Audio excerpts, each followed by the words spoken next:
나의 지성소에 들어가 보좌하며.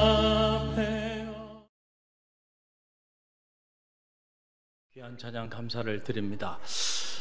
주님의 사랑이 여러분 가운데 가득 흘러 넘치길 바라고, 그 사랑이 여러분을 움직이는 가장 강력한 동력이 되기를 간절히 바랍니다. 긴 추석 명절을 맞이해서 이미 많은 성도들이 고향으로 떠났고 또 가족의 품으로 이렇게 나아갔는데, 오늘 제가 기대했던 것 이상으로 또 많은 분들이 이렇게 남아서 오늘 예배에 함께 하게 돼서 감사하고 또 여러분을 주님의 이름으로 축복합니다. 우리 옆에 있는 성도들 바라보면서 인사하는데요, 행복한 명절 되세요. 우리 옆 사람 보면서 인사합니다. 행복한 명절 되세요. 할렐루야. 그래요. 행복한 명절 되시기를 간절히 바랍니다. 근데 분위기를 이렇게 보니까 마음에 정말 행복이 막 가득 흘러 넘치는 것 같아 보이지는 않아요. 왜 그럴까? 이 명절이 우리에게 이렇게 부담이 되기도 하고, 때로는 이 긴 명절이 우리에게 기쁨이 되고 감사가 되고 또 행복한 시간들이 되어야 되는데, 이 명절 기간에 스트레스를 많이 받고 또 상처도 받는 이들도 있고, 그래서 이 명절에 정말로 우리가 행복한 명절을 보내는 것이 그렇게 쉽지만은 않은 것 같습니다. 오늘 그리스도의 향기라고 하는 주제를 가지고 잠시 말씀을 나누길 원하는데요. 작년에 월요일날 저희 집사람하고 바람을 좀 쐬기 위해서 저기 그 인천의 을왕리 해수욕장을 이렇게 간 적이 있었습니다. 오후에 조금 이렇게 해가 지려고 하는 그때쯤인데 선착장 쪽으로 이렇게 고깃배들이 이렇게 들어오더라고요. 그래서 어부의 삶을 사는 사람들은 또 제가 살아가는 삶하고는 전혀 다른 삶을 사는 사람들이라 그 사람들의 또 삶을 좀 느끼고 싶었습니다. 향취를 느끼고 싶어서 선착장으로 이렇게 내려갔어요. 그래서 대체 무슨 고기들을 잡아오는가 이렇게 봤더니 고기가 아니고 꽃게더군요. 꽃게배였어요. 그때 꽃게철이라 막 꽃게를 이렇게 많이 잡은 것 같아요.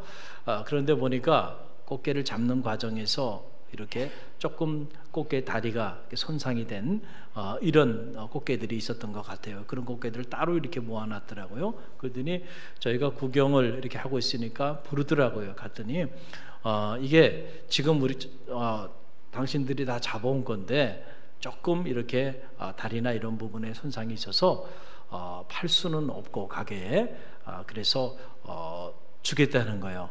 근데 그냥은 아니고 그냥 그래도 조금이라도 이렇게 사례를 하라는 거예요. 그래서 아니 이 귀한 꽃게를 너무 싼 가격에 이렇게 준다고 하니까, 그래서 그때 난생 처음 그 선착장에서 꽃게를 산 적이 있어요. 근데 그것을 사서 가지고 와서 이렇게 이제 이게 쪄서 이렇게 먹게 되었는데, 꽃게가 맛있잖아요.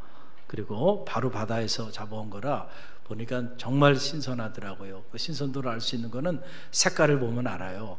냉동식품은 그런 색깔이 나올 수가 없어요. 아주 뽀얀 색깔, 그 살이 가득 들어있는 그런 꽃게였습니다. 그런데 꽃게를 먹는 과정에서 보니까 이게 꽃게는 맛은 있긴 한데 이렇게 좀 발라 먹어야 되잖아요. 그러니까는 조금 부담스러운 부분들이 있더라고요. 그리고 옆에를 봤더니 저희 집사람이 언제 저기 했는지 이렇게 비닐로 된 이런 장갑을 투명 장갑을 이렇게 끼고는 꽃게를 일일이 다 이렇게 발라놓고 저보고 먹으라고 이렇게 주더라고요. 그때 참 고마웠습니다. 마음에 행복한 마음이 들고, 그때 제가 그 순간에 가족이라고 하는 게 이런 거구나, 가족의 의미를 순간 제가 다시 한번 깨닫게 됐어요. 여러분, 가족이 뭡니까? 가족을 우리가 다른 말로 말하면 식구라고 그러죠. 식구라고 하는 건 뭐야? 함께 먹는 입이라는 말이 식구라고 하는 말이죠. 가족은 함께 밥을 먹는 사람들이에요. 할렐루야. 저는 바라기는 이번 긴 명절을 맞이하면서 함께 밥을 같이 먹는 식구, 이 가족, 이 사람들이 행복했으면 좋겠습니다. 할렐루야. 세상에서 가장 가까운 사람이 그 사람들이에요. 그 사람들이 행복하지 않으면 결코 여러분의 인생도 행복할 수 없음을 꼭 기억하시고, 금방 명절 여러분 때문에 여러분의 가족들이 다 행복하기를 간절히 바랍니다. 오늘 이 말씀에 들여다보면 사도 바울이 고린도 교회를 생각하면서 그리스도의 냄새, 즉 향기에 관한 그런 말씀을 우리에게 전해주고 있는 것을 보게 됩니다. 오늘 본문의 말씀 14절로 16절의 말씀이 그 말씀인데, 우리 다시 한번 함께 읽어봅니다. 항상 우리를 그리스도 안에서 이기게 하시고 우리로 말미암아 각 처에서 그리스도를 아는 냄새를 나타내시는 하나님께 감사하노라. 우리는 구원받는 자들에게나 망하는 자들에게나 하나님 앞에서 그리스도의 향기니 이 사람에게는 사망으로부터 사망에 이르는 냄새요 저 사람에게는 생명으로부터 생명에 이르는 냄새라. 누가 이 일을 감당하리요? 여러분, 당시 이 고린도는 상업의 중심지였고 무역의 중심지였어요. 그래서 지중해 연안에 있는 국가들이 모여서 그곳을 중심으로 무역 행위를 하다 보니까, 무역이 발달하고 상업은 발달해서 도시도 발달했지만은, 그러나 영적으로는 타락한 도시였고, 수없이 많은 무려 1000명이 넘는 여신전 몸을 파는 여사제들이 자리했던 곳이 바로 고린도라고 하는 그런 교회였어요. 그런 도시였습니다. 그런 도시 한복판에서 사도 바울이 직접 복음을 전하고, 그 복음을 접한 이들이 교회를 세우기 시작해서 사도 바울이 세운 교회 중에 가장 성장한 교회 중에 하나가 바로 이 고린도 교회였습니다.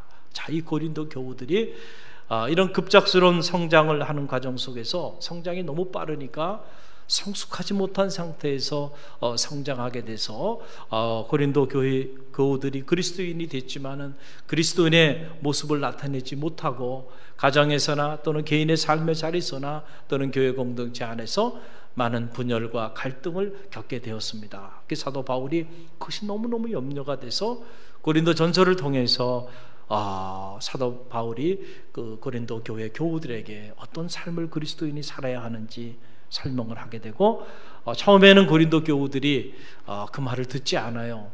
그러다가 후에 고린도 교우들이 깨달음을 갖고 사도 바울의 권면을 듣게 됩니다. 그래서 그들이 이제는 변화되기 시작해요. 그래서 그들이 각 처에서 그리스도를 아는 냄새들을 풍기는 하나님의 사람들로 변화되기 시작하는 거예요. 이 일 때문에 사도 바울이 너무너무 감사했다. 그래서 오늘 내용을 보게 되면 그리스도인은 과연 어떤 사람들인가 라고 하는 사실을 우리에게 잘 얘기해 주고 있습니다. 오늘 말씀을 보세요. 14절 말씀 보게 되면 항상 우리를 그리스도 안에서 이기게 하시고 그랬어요.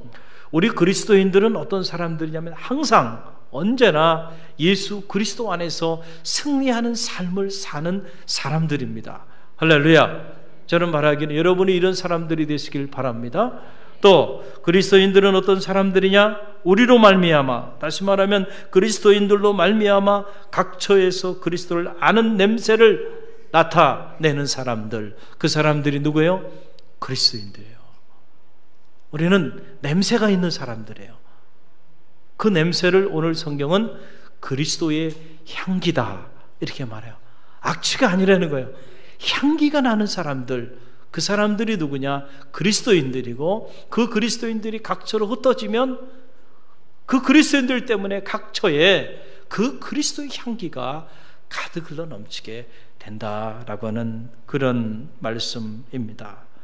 오늘 이 향기는 오늘 본문에 보게 되니까 바로 사망에 이르는 냄새가 아니고 생명에 이르게 하는 냄새, 그 냄새를 그리스도의 향기고, 그리스도인들은 이 향기를 드러내고 나타내는 사람들이다 라고 말씀해 주고 있는 것을 보게 됩니다. 고린도 교우들이 어려운 역경 속에서도 주님을 영접하고 그들이 변화돼서 각지에 흩어져 이런 그리스도의 아름다운 향기들을 뿜어내기 시작했다라고 하는 사실이에요. 이 일로 인하여 사도 바울이 하나님 앞에 감사의 고백을 드리는 그 내용이 오늘 본문의 말씀입니다. 오늘 여러분은 어떤 향기를 뿜어내는 그런 그리스도인들입니까? 여러분 자신을 한번 들여다보는 지혜가 있기를 바랍니다. 분열과 갈등과 미움과 시기와 질투와 분쟁은 사람과 사람 사이의 관계를 파괴하고 우리를 참으로 불행하게 만드는 사망의 냄새들이에요. 그러나 여러분, 사랑과 용서와 화해와 그리고 감사와 이해와 배려와 믿음과 이런 향기들은 사람과 사람 사이의 관계를 회복시켜주는, 참으로 우리를 행복하게 만드는 그리스도의 향기가 된다는 사실을 꼭 기억하시고, 이런 향기가 생명을 살립니다. 할렐루야! 생명을 살리는 향기, 그 향기를 뿜어내는 그러한 명절이 되기를 주님의 이름으로 간절히 축원드립니다. 여러분, 우리가 잘 맞지 못해서 그렇죠. 사실은 사람도 사람 나름대로의 각각의 냄새가 다 있어요. 그리고 또 대한민국 사람 냄새가 또 있는가 하면 저 중동 사람 냄새가 있고, 아프리카 사람 냄새가 있고, 또 미국 사람 냄새가 다르고요. 다 사람마다 또 국가마다 문화마다 문화의 그 차이가 있는 만큼 그렇게 또 냄새들도 다 다양합니다. 그리고 우리가 가지고 있는 이런 물건들도요, 각자 자기 나름대로의 냄새들을 다 가지고 있어요. 그런데 우리가 그 냄새를 우리 능력이 부족해서 맡지 못할 뿐이에요. 그러나 우리 개들은요, 그 냄새를 다 맡습니다. 개는 우리보다 무려 후각 능력이요, 몇 배나 여러분 뛰어난지 아세요? 몇 배 정도 뛰어날 것 같습니까?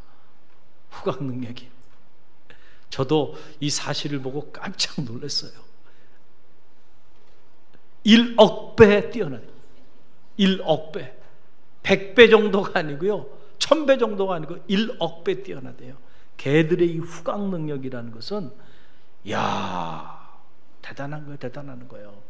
그래서 여러분, 이 공항에 훈련된 보안견들 보게 되면 주로 이 마약 같은 거, 그리고 또 이렇게 테러 분자들이 이렇게 위험한 물건들 가방 속에, 또 그 가방 속에 감춰가지고 이렇게 들어와도요, 쓱 지나가면은 뭘 맡는 거예요? 그 냄새를 정확하게 맡는 거예요. 또 잃어버린 사람들 찾을 때도 그 사람이 입었던 옷 한 번, 그 냄새를 한 번만 딱 맞춰주고 나면은요, 몇십 킬로에 떨어져 있어도요, 그 냄새를 따라서요, 그 사람이 지나간 자리에 냄새가 머물러 있다는 거예요. 그래서 그 냄새를 맡아가지고 사람을 결국 찾는다니까요. 그렇게 이 후각 능력이 뛰어난 거예요. 사랑하는 성도 여러분, 오늘 제가 여러분에게 말씀드리는 냄새는 이런 물적 차원의 냄새를 말하는 게 아니고요, 존재의 냄새를 말하는 거죠. 할렐루야! 우리 그리스도인들의 이 존재의 향기가 있다는 겁니다. 그 향기는 사랑의 향기고, 그 향기는 용서의 향기고, 이해의 향기고, 배려의 향기고, 그리고 감사의 향기고, 믿음의 향기고, 복음의 향기다는 거예요. 그래서 진짜와 가짜는 이 향기로 구분이 된다는 거죠. 그래서 정말 진짜 그리스도인인가 아니면 가짜인가 어떻게 알 수 있냐? 냄새를 맡아보면 다 알 수 있다는 거예요. 냄새가 나는 거예요. 악취가 나면 가짜예요. 겉은 화려하고 겉은 그리스도인인 것처럼 경건한 모습을 가지고 있는 것처럼 보이지만, 그러나 악취가 난다면 가짜입니다. 진짜는 어떤 향기가 난다고요? 한번 따라해 보세요. 사랑의 향기, 용서의 향기, 이해의 향기, 감사의 향기, 배려의 향기, 믿음의 향기, 복음의 향기. 여러분, 이런 향기들이 진짜 그리스도인들에게는 반드시 나타나게 된다는 거예요. 한번 옆에 있는 성도들 냄새를 한번 맡아보세요. 냄새가 정말 그렇게 납니까? 할렐루야. 저는 여러분들이 가장 가까이 있는 사람들에게부터 이런 그리스도의 향기를 뿜어내는 그런 진짜 그리스도인들이 다 되시기를 주님의 이름으로 간절히 축원드립니다. 주님께서 온 인류를 위하여 이 향기를 우리 가운데 선물로 주셨는데, 우리가 그 과정을 보게 되면 주님께서 그냥 가만히 계시는데 그 향기가 그 아름다운 존재의 향기가 온 인류, 온 세대를 넘어서 그렇게 끊임없이 뿜어져 나왔나요? 아니에요. 주님께서 자기를 부인하고 자기 십자가를 지시고 그리고 물과 피를 다 흘리기까지 그 죽음의 사지까지 내려가셨을 때 비로소 그 자리에서 우리를 향한 그리스도의 존재의 향기가 뿜어져 나오기 시작해서 하나님께서 모든 이름을 그 이름에 무릎을 꿇게 하시고 하늘에 있는 자들아 땅에 있는 자들아 땅 위에 있는 자들이 모든 그 이름 앞에 무릎을 꿇게 그를 정죄한 자로 하나님께서 들어 사용하여 주셨다는 사실을 꼭 기억하시길 바랍니다.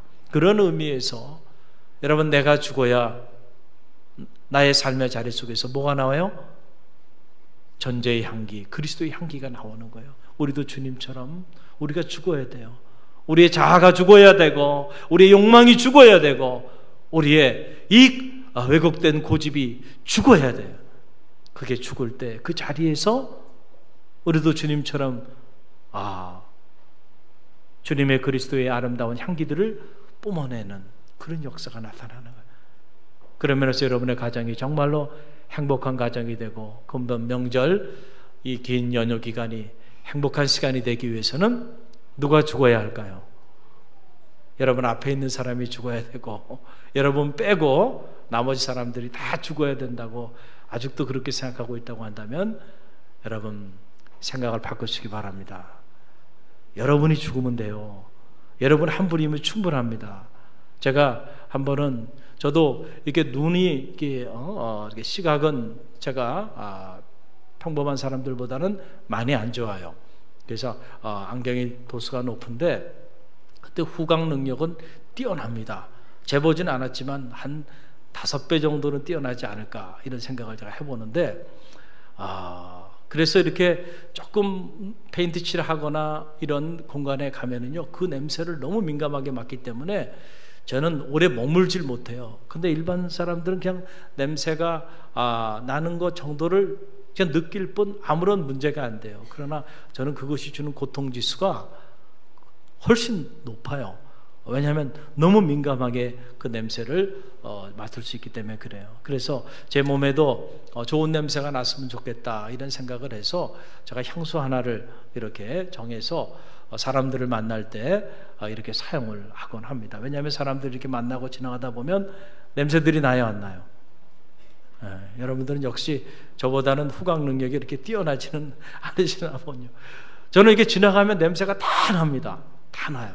그 냄새를 뭐로 표현해야 될까요? 표현할 수는 없지만 다 냄새가 이렇게 나요.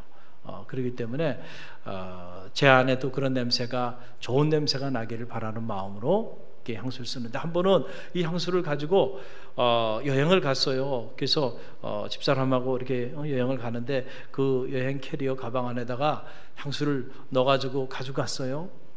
가서 이제 오픈해 보니까 그게 다 쏟아졌어요. 그래가지고 그냥 그 여행 가방 그리고 집에 그냥 그 향수가 다 그냥 그 냄새가요 지우려고 해도요 지워지지가 않아요. 지워지지가 않아요. 여러분 냄새, 그리스도인의 냄새 사람들이 지우려고 한다고 지워지는 게 아니라니까. 진짜 우리가 그리스도인이면요 우리 한 사람 때문에 향수, 그 작은 향수 하나 깨졌는데요 온 방안이 그 냄새로 가득하고요 우리가 가는 곳마다 그 냄새가, 다행히 그 냄새가 악취가 아니고 아름다운 향기였기 때문에 다행이잖아요. 할렐루야. 많은 사람이 변화된다고 가정이 변화되는 건 아니고요 여러분 한 사람이 여러분의 가정에 아름다운 향수가 되십시오. 할렐루야. 그래서 깨어지면 그러면 여러분 때문에 여러분을 만나는 사람 그리고 여러분의 가정 전체가 온통 그리스도의 이 향기로 가득 흘러 넘치게 된다는 사실을 꼭 기억하세요. 우리는 늘 착각을 해요. 나는 괜찮은데 저 사람이 변화되지 않아서 그래서 우리 가정이 불행하다고. 남편은 아내 탓하고 아내는 남의 탓하고 또 부모는 자식 탓하고 자식은 부모 탓하고 이러고 있다고 한다면 여러분 죄송하지만 여러분들 중에 누구도 그리스도의 진짜 향기는 아직 아닌 거예요. 저는 말하기는 저와 여러분이 여러분의 가정에서 가장 가까이 있는 사람들, 가장 소중한 사람들, 그 사람들에게 아름다운 향기를 바라는 갈릴리 교회 우리 성도들이 다 되시기를 간절히 바랍니다. 할렐루야. 저는 어릴 때 이렇게 저희 성장 배경을 보면은 저희 집안이 너무 보수적이었어요. 그래서 남성 중심적인 가부장적인 이런 집안에서 이렇게 자랐어요. 아버님이 큰아들이다 보니까 큰 집이에요. 그래서 이 명절이 되게 되면은 지금은 다 구원함을 받고 예배 드리지만은 그때 당시 중고등학교 시절만 해도요, 우리가 차례를 지냈습니다. 그래서 보름 전부터 어머니가 이 차례상 준비를 위해서 시장을 봐오고 작은 어머니가 돕고, 그리고 친지분들이 와서 이렇게 도움을 하면서 그 녹그릇 얼마나 무거워요. 큰 녹그릇을 닦고 이렇게 하면서 이 명절이 되면은 참 제가 지금 와서 생각해봐도 너무너무 고생을 많이 하셨던 거예요. 그래서 준비를 다 이렇게 해요. 그런데 우리 어머니는 어떻게 가르쳤냐면 어릴 때부터 남자는 절대 부엌에 들어가면 안 된다고 가르쳤어요. 그래서 저는 부엌에 들어간 기억이 없습니다. 부엌에 들어가면 안 되고, 제가 방에 이렇게 누워 있다가도 여자가 남자를 타나보면 절대 안 되고, 돌아서 이렇게 가야 되고, 그 제사를 한 보름 전부터 제사상을 다 이렇게 준비하잖아요. 그 준비하고 있을 때 남자들은 뭐 하고 있나요?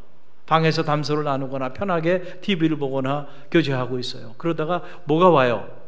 이제 제사상이 들어오면, 제사상이 뭐 조그맣지 않잖아요. 큰 제사상을 이렇게 들고 이렇게 들어오면 빨리 일어나가지고 그걸 받아야 되는데, 받으면 돼요, 안 돼요?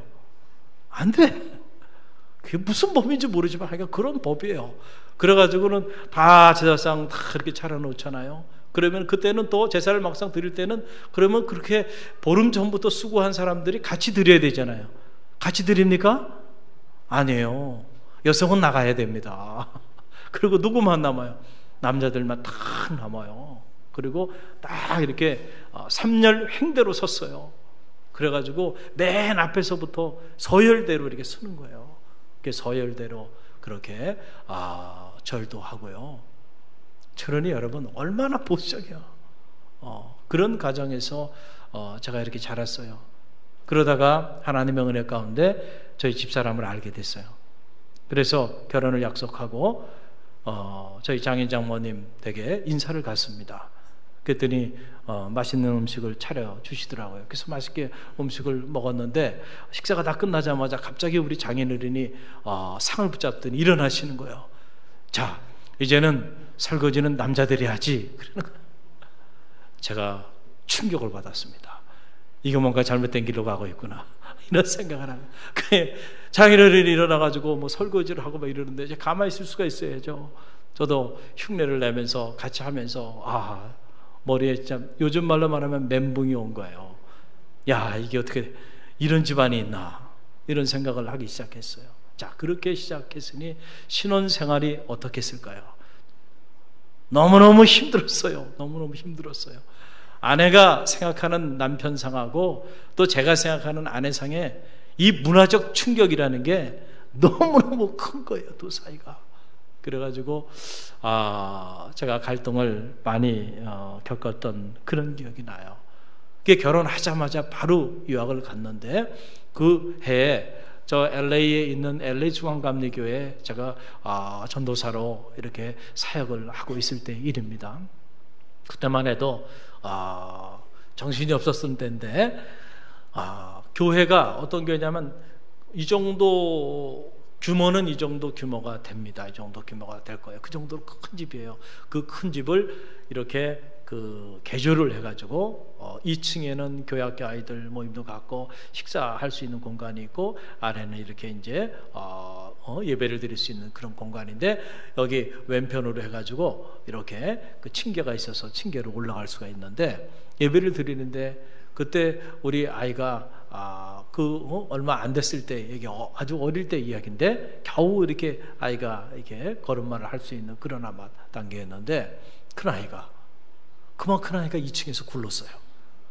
떼굴떼굴 굴러가지고 떨어졌는데, 제가 예배 드리면서요, 꼼짝도 안 하고 있었습니다. 왜 꼼짝도 안 했을까요?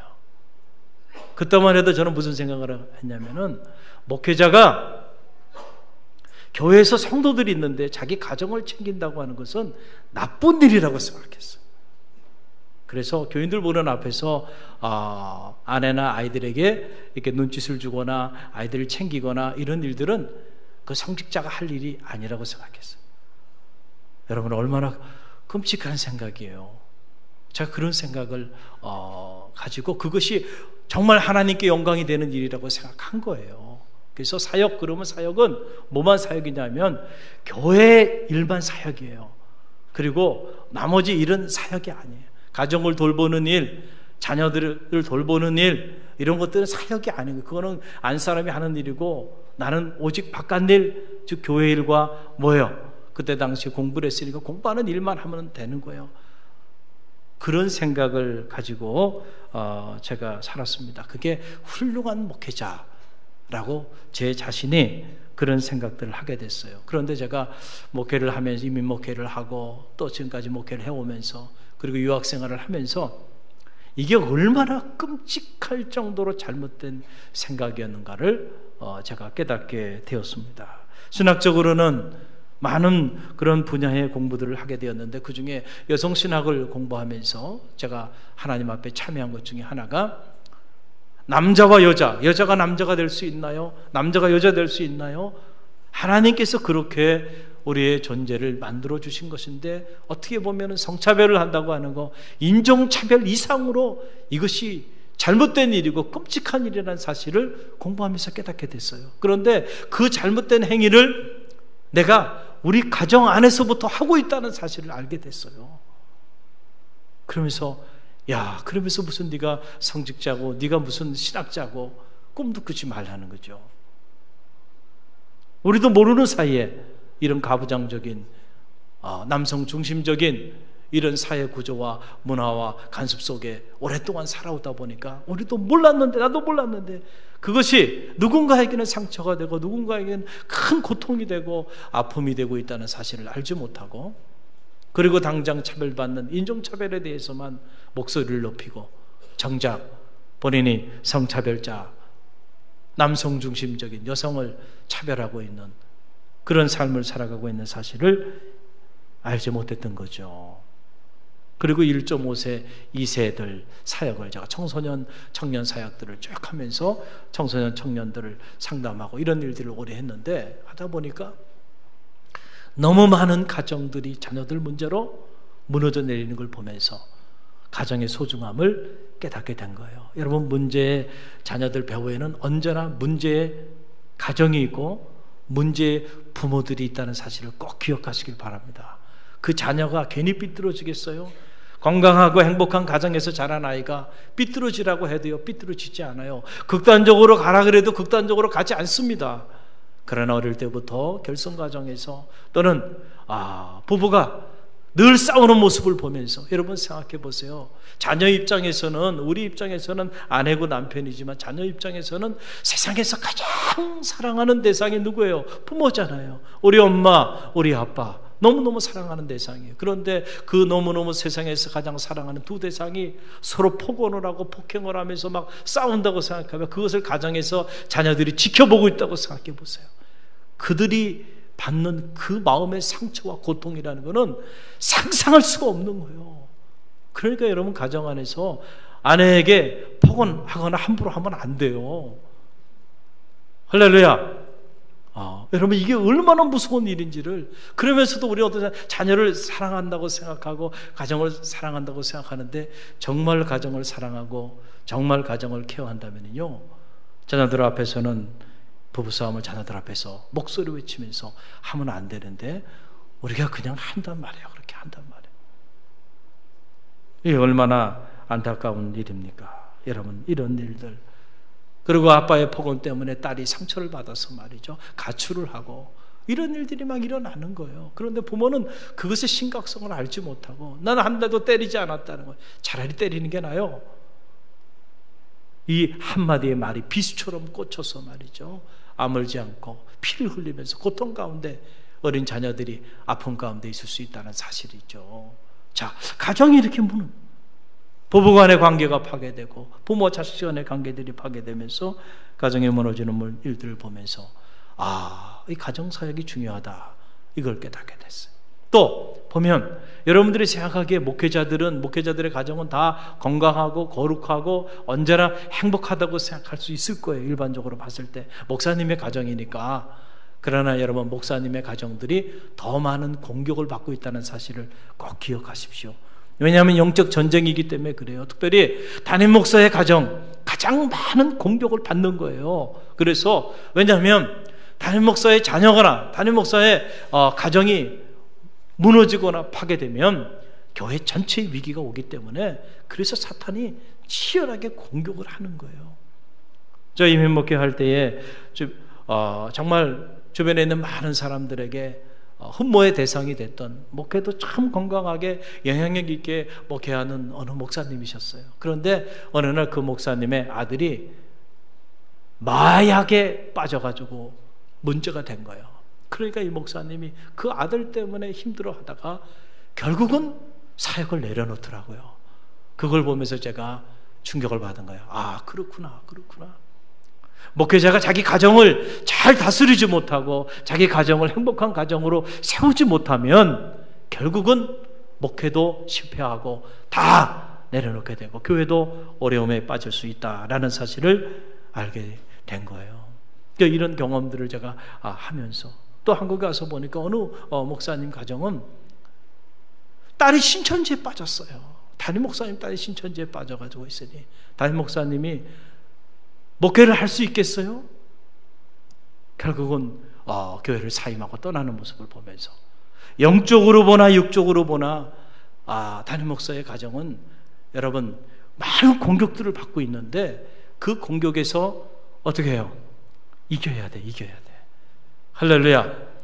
여러분들이 저희 가정이 무너져서 부부간의 관계가 파괴돼서, 그리고 부모 자식 간의 관계 다 파괴되고, 그러면 여러분 참 행복하겠어요? 그랬으면 속이 시원하겠어요? 아니죠. 그러면은 여러분 그 영향력이 어디로 가겠어요? 여러분에게 그대로 가고요. 교회 위기가 옵니다. 그리고 저는 더 이상 여러분 앞에 설 수가 없게 됩니다. 할렐루야. 그러니까 목회자가 교회를 돌보는 것 이상으로 자기 가족 잘 관리하고 돌보고 세우는 일에, 그것도 사역이라고 생각을 하고 그 일에 신경을 써야 되는 거죠. 할렐루야.